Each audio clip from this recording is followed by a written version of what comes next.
I've always been more of a loner, even when I was a kid.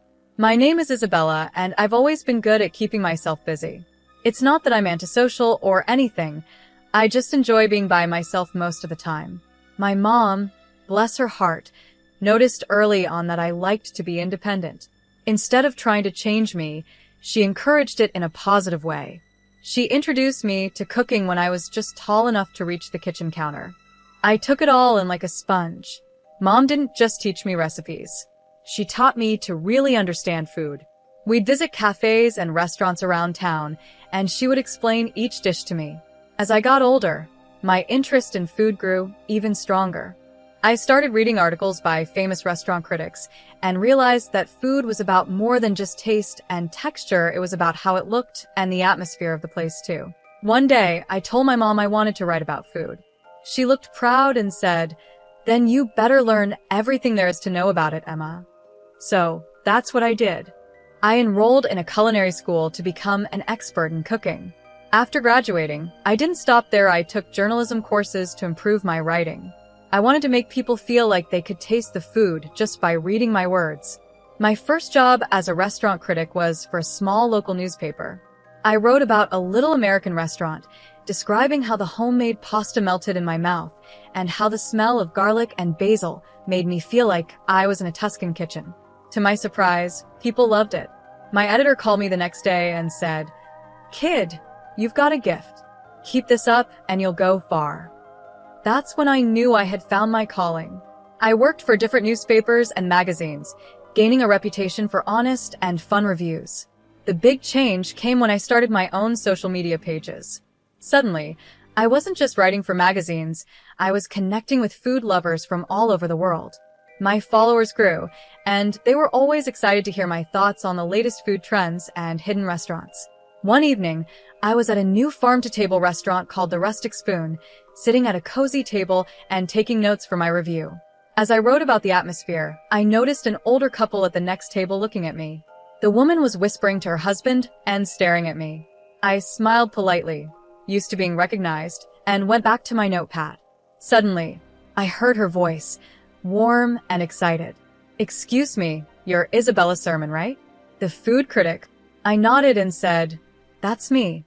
Nice to meet you." "Oh, I'm such a fan," she said excitedly. "I follow all your posts. Would you like to join us for dinner?" I hesitated. Normally, I like to eat alone when I'm working, but their genuine enthusiasm made me think twice. So, I joined them at their table. The woman introduced herself as Janet, her husband as Larry, and then pointed to a young man I hadn't noticed before. "And this is our son, Scott," she added. Scott looked up from his phone and smiled. "Hey," he said with a grin. "Nice to meet you." We quickly fell into easy conversation.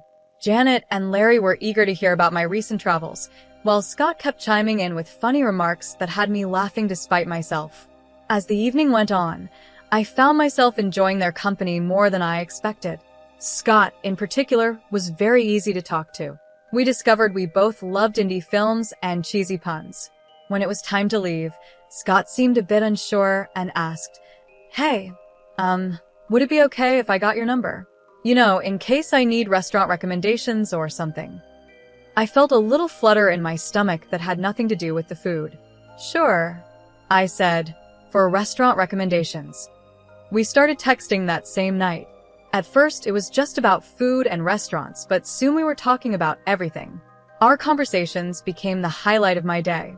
A month later, Scott asked me out on a real date, and I said yes, without hesitation. Our first date was at a quirky little bistro I'd been wanting to try. Sitting across from him, I realized how comfortable I felt. There was none of the awkwardness I usually expected from first dates. A year after we met, Scott proposed. It wasn't a big, flashy event. He knew that wasn't my style. Instead, he made me dinner, a sweet attempt that ended with slightly burnt steak and lumpy mashed potatoes, and asked me to marry him over dessert. How could I say no to that? After the wedding, we moved into my apartment. We were practical about our finances, creating a joint account for shared expenses. Since I earned more, I contributed more, but we both felt it was fair. Living together revealed new things about Scott. He had a habit of leaving dishes in the sink, his clothes scattered everywhere, and his toothpaste tube always uncapped. Coffee mugs seemed to multiply on every surface. I bit my tongue, reminding myself that I wasn't perfect either. It's just an adjustment period, I told myself. We'll find our rhythm. And slowly we did. Scott started making more of an effort to clean up, and I learned to relax my standards a bit. It wasn't perfect, but it was ours. 5 months later, it was time for our first vacation together. Standing in the airport with our luggage, I felt a wave of excitement. I turned to Scott, ready to share my joy, but noticed his eyes were fixed on something behind me. I turned around and saw Janet and Larry walking toward us with big smiles. They only had small carry-on bags, like they were going on a short trip instead of a week-long vacation. Surprise, Janet said, hugging Scott. We couldn't let you 3 lovebirds have all the fun, could we? My heart sank. This wasn't part of the plan. I looked at Scott, hoping he would explain, but he avoided eye contact. It's kind of a family tradition, he muttered. We always vacation together. I forced a smile, hiding my disappointment. How nice, I managed to say. But don't you need more luggage for a week-long trip? Larry waved it off. Oh, we'll just buy what we need when we get there. No sense in dragging heavy suitcases around, right? The first few days of the vacation were a blur. I focused on the positives. The beautiful scenery, the interesting new foods I discovered, and the locals' warm hospitality. But as the days went by, I started to notice how much Janet and Larry spent. They shopped like there was no tomorrow, ate at the fanciest restaurants, and never seemed to worry about the bill. One evening, as we sat at another expensive restaurant, I couldn't hold back my curiosity any longer. I leaned over to Scott and whispered, "How can your parents afford all this? Aren't they retired?" Scott looked uncomfortable, shifting in his seat. "They're, just good with money," he muttered, suddenly very interested in the menu. I wanted to ask more, but at that moment, Janet began telling a story about her bridge club, putting an end to our conversation. As the vacation came to an end, I found myself eager to go home. The day after we returned, I decided to check our joint account, curious to see how much we had spent. When I logged in, my eyes went wide in shock. The balance was much lower than I expected. Alarmingly low. "Scott, can you come here for a minute?" I called, my voice tense. I turned the screen toward him. "Care to explain this?" Scott's face went pale as he looked at the numbers. "I might have used our account to cover some of Mom and Dad's expenses," Scott admitted quietly. I took a deep breath, trying to keep my anger under control. "Scott, that was our money and I contributed most of it. You should have talked to me first." I know, he said, reaching for my hand. "I'm sorry, Nancy. It won't happen again, I promise."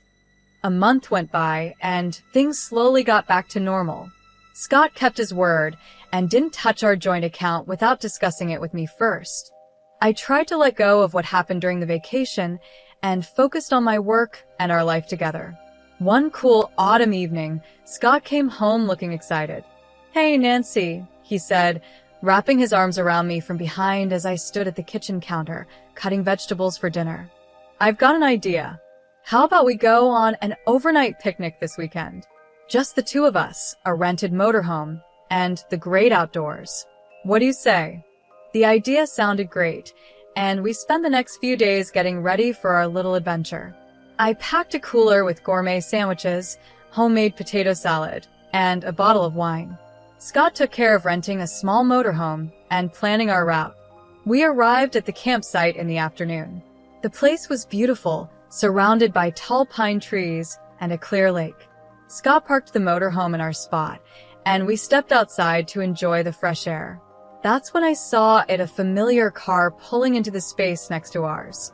Janet and Larry got out, waving excitedly. "Surprise," Janet called out. "We thought we'd join you on your little getaway."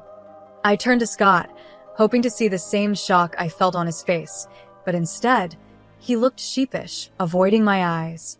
"Scott," I said, my voice calm but firm, "did you tell them about our trip?" Before Scott could answer, Janet came over and hugged me tightly. Isn't this exciting? A family camping trip. I forced a smile, but I couldn't help noticing they showed up with no supplies, no tent, no food, not even a change of clothes. As the evening went on, it was clear that our romantic getaway had turned into a family event. Janet and Larry took over the conversation, telling us stories about their past camping trips. They also helped themselves to our food and wine, leaving barely enough for Scott and me. When it was time to sleep, another issue came up. Our small motorhome wasn't built for 5 people, and Scott turned to his mother and said, "You and Dad can take the bedroom, Nancy, and I will figure something out in the car." So, instead of enjoying a cozy night together in the motorhome, I found myself uncomfortably curled up in the back seat of our car while Scott snored softly in the front. The next morning, with blurry eyes and feeling stiff from our awkward sleeping arrangements, I suggested to Scott that we cut the trip short. The drive home was tense, filled with awkward small talk and long periods of silence. As soon as we arrived back at our apartment, Scott's parents said a cheerful goodbye, completely unaware of the strain their presence had caused. Once they were gone, I turned to Scott. "We need to talk about this," I said firmly. He nodded, looking resigned. "I know. I'm sorry, Nancy. I should have told you they were coming." "It's not just that," I sighed. "It's about boundaries, Scott. Your parents can't keep showing up in our lives like this. We need to set some ground rules." Scott nodded slowly. "You're right. I'll talk to them." A few days after we returned, I was in the kitchen testing a new recipe when the doorbell rang. To my surprise, Janet and Larry were standing there with bright smiles, as if the vacation mess had never happened. "Isabella, dear," Janet exclaimed, giving me a quick hug as they walked in. "We need your expertise. We were wondering if you could tell us which restaurants in the city have the most delicious food." I was caught off guard by the question. "Well," I said, "there are quite a few great places. The French bistro downtown, Chez Lilith, is fantastic, and Sakura Sushi and Thai cuisine on 3rd Avenue has some of the best sushi I've ever had." "Why do you ask?" Janet's eyes lit up with excitement. "Oh, we thought we'd keep an eye out for any open events at these restaurants, so we can go and eat for free." I turned to Scott, who had just walked into the room, hoping he would back me up.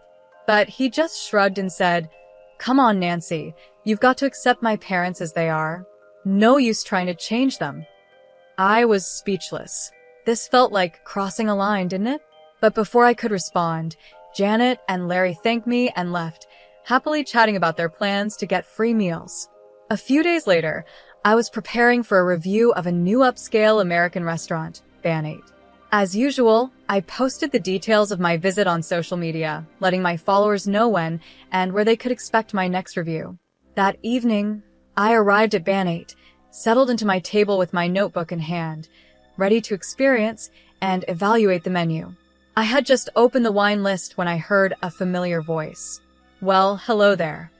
I looked up and saw Janet and Larry smiling as they sat down at my table without asking. My heart sank. Janet picked up a menu and announced loudly, "I'm Isabella's mother-in-law, We're here to enjoy the free meal with her." I felt my face heat up with embarrassment. "Janet," I whispered, "please keep your voice down. I'm here to work. You can't just show up like this." But Janet wasn't listening. She raised her voice even more. "Oh, don't be silly, dear. Everyone knows food critics eat for free. Why shouldn't your family enjoy the perks too? We have every right to be here." I could feel the eyes of other diners on us, and the head waiter was walking toward our table, looking concerned. This was getting out of control fast. "Janet, Larry," I said firmly but quietly, "this is your last warning. If you don't leave right now, I'll have no choice but to call security. You're interrupting my work and causing a scene." Janet's face twisted with anger. She stood up quickly, her chair scraping against the floor. "Well, I never," she shouted. "Is this how you treat family, Isabella?" As she grabbed her purse, she turned to me one last time, her voice full of disappointment. I think I made a big mistake. I'm the one who told Scott to marry you. I followed your Facebook page and thought, now there's a girl who could help us enjoy the finer things in life. I thought you'd take us to fancy restaurants for free, maybe even help us out a little. But I was wrong. If this is how you treat family, well, we're not interested in being part of yours anymore."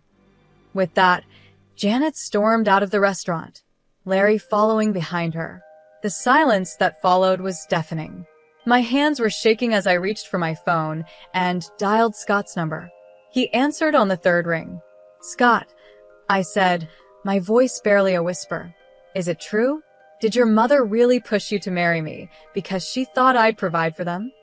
There was a long pause on the other end of the line. Finally, Scott sighed. "Yes," he admitted. "Mom saw your success and thought, well, you know how she is. She insisted you'd be perfect for me for us." It felt like the ground had disappeared beneath me. I hung up the phone and turned to the head waiter, who had been standing nearby. "I'm really sorry for the disturbance," I said. "I won't be able to finish my review tonight. Please give my apologies to the chef." As I gathered my things, I pulled out my phone again and quickly typed a message to my followers, explaining that due to unexpected events, my review of Bar di Sante would be postponed. The drive home was a blur, my mind racing to make sense of everything that had happened. When I walked through the door of our apartment, Scott was waiting for me, his face full of worry. "Nancy," he began, but I held up my hand to stop him. "Why didn't you tell me?" I asked softly. "Was I just a way for your family to get what they wanted?" Scott's face fell, and he reached for my hand. This time, I didn't pull away. "No, Nancy, no." "Well, yes, it started with my mom's idea, but I fell in love with you. Not your job, not your connections, just you." I sank onto the couch, suddenly feeling drained. Scott sat next to me, his eyes full of hope. "I know I've made mistakes," he said quietly. "I should have set boundaries with my parents a long time ago. But Nancy, I love you. I want to make this right. Can we try to fix this?" I looked at him, really looked at him. Despite everything, I knew I still loved him. As we sat there on the couch, our hands intertwined, I felt a small glimmer of hope. Maybe, just maybe, we could get through this and come out stronger. The next couple of months passed peacefully. Scott worked on setting boundaries with his parents, and I threw myself into my work, trying to rebuild the trust in our relationship. Then, the moment I had worked toward for years finally came. My cookbook was published. It was more successful than I ever dreamed. Major newspapers and magazines praised it, and it quickly became a bestseller on all the big online retailers. One evening, as I was scrolling through yet another glowing review, Scott came home with a surprise. "Let's celebrate your success," he said, his eyes sparkling with excitement. "I've planned a trip to that charming city you've always wanted to visit. It has everything you love: great restaurants, historical sites, beautiful nature. And I booked us a room at that boutique hotel you've been eyeing." I paused for a moment, then asked the question that had been on my mind. "It's just us, right? Your parents aren't coming?" Scott looked me straight in the eye. "I promise, Nancy. It's just us. No parents, no surprises." The day of our trip arrived, and we made our way to the train station, luggage in hand, feeling hopeful about what was ahead. My heart sank. There they were, Janet and Larry, waving enthusiastically. I turned to Scott, hoping this was just a bad coincidence, but the guilty look on his face told me everything. "I'm sorry," he mumbled, avoiding my eyes. "I could not invite them. Mom found out about the trip." In that moment, something inside me broke. All the promises, all the efforts of the past months, they meant nothing. But I forced a smile as Janet and Larry approached. I noticed they only had a small purse between them, no luggage. "Where's your luggage?" I asked, already knowing the answer. Janet waved her hand dismissively. "Oh, don't worry, dear. You'll handle everything, won't you? After all, we're celebrating your success." As the announcement for boarding came over the loudspeaker, we made our way onto the train. Once everyone settled into their seats, I stood up. "I'm just going to use the restroom before we leave," I said, grabbing my purse with my phone and documents inside. I stepped off the train, feeling the cool air of the platform on my face. I stood there, watching as the train's doors closed, as the whistle blew, and as it slowly began to pull away from the station. My phone buzzed in my purse, snapping me out of my thoughts. Scott's name flashed on the screen. I took a deep breath and answered. Nancy, where are you? Scott's panicked voice came through. We're not on the same path anymore, Scott. I replied, my voice steadier than I felt. I'm divorcing you. I hung up before he could respond. My hand shook as I opened my banking app and blocked Scott's access to our joint account. Barely a minute passed before my phone rang again this time. It was Janet. I held the phone away from my ear as she shouted insults and threats, demanding that I pay for their trip and compensate them for emotional distress. When she finally paused for breath, I spoke calmly. Janet, I'm not afraid of your threats. If you post any slander, I won't hesitate to take legal action. I blocked her number, then Scott's, and finally Larry's, just to be sure. Taking a deep breath, I called a cab and went home. The weekend passed in a blur of emotions and practical tasks. I packed Scott's belongings, contacted a lawyer, and drafted the divorce papers. By Friday morning, I felt drained but determined. The sound of a key turning in the lock made me tense. Scott walked in, looking disheveled and desperate. Nancy, please, he said, walking toward me with open arms. I stepped back, pointing to the suitcases by the door. Your things are packed. It's time for you to go. His face crumpled. You don't mean that. I've learned my lesson, Scott said, his voice desperate. I had a huge fight with my parents on the trip. I told them I'm not paying for them anymore. I'm not even talking to them now. Please, give me another chance. I shook my head and handed him the divorce papers. It's too late, Scott. This isn't just about your parents, it's about trust, respect, and the life I want to live. We want different things, and that's okay, but I can't do this anymore. After a long pause, Scott nodded, his shoulders slumping in defeat.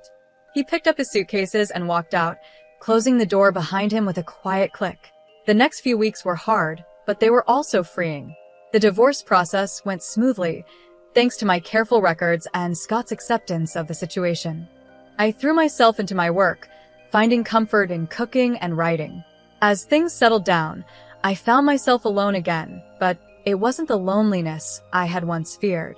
I started to enjoy the little things again, trying new recipes, spending peaceful evenings with a good book, and connecting with my followers without the pressure of anyone's expectations. One evening, I sat on my balcony with a glass of wine, looking out over the city. I couldn't help but smile. Life hadn't gone the way I planned, but maybe it turned out exactly how it was meant to. I was Isabella, again food critic, author, and most importantly, in control of my own life.